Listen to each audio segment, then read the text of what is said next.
O ne Jasminas Buričius iš Bosnijos ir Hercegovinos. Dar vienas Žalgirio ataka. Ir 1-0. 1-0. Rytis Leliūga muša įvartį ir tai reiškia, kad Lechui reikia 3.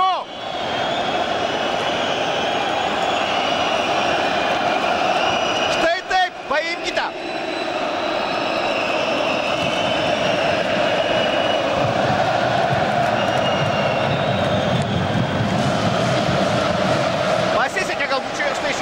Ryčiui Leliūgai, kad liko su kamuoliu, o po to viskas labai gražu. Štai čia ir pauzė, ir smūgis kairę koją.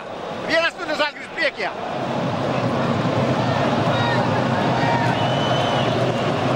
Neįtikėtina, iš tikrųjų neįtikėtina tai, kas vyksta čia.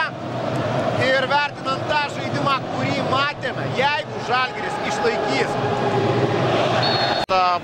Varžovų teisėjas jos neskiria. Ir įvartis, vis dėlto įvartis. Lukašas Teodorčikas savo pastangomis bent jau turbūt to įvarčio nusipelnė. Dabar svarbu pabandyti išlyginti situaciją.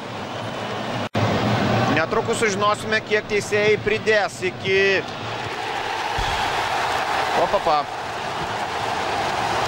Luka Peričius, tarsi geriausias pasaulio puolėjas, uždaro perdavimą iš krašto, siųsdamas kamuolį į savų vartų viršutinį kampą ir štai čia jau negerai. Lovrenčičiaus perdavimas ir lygioje vietoje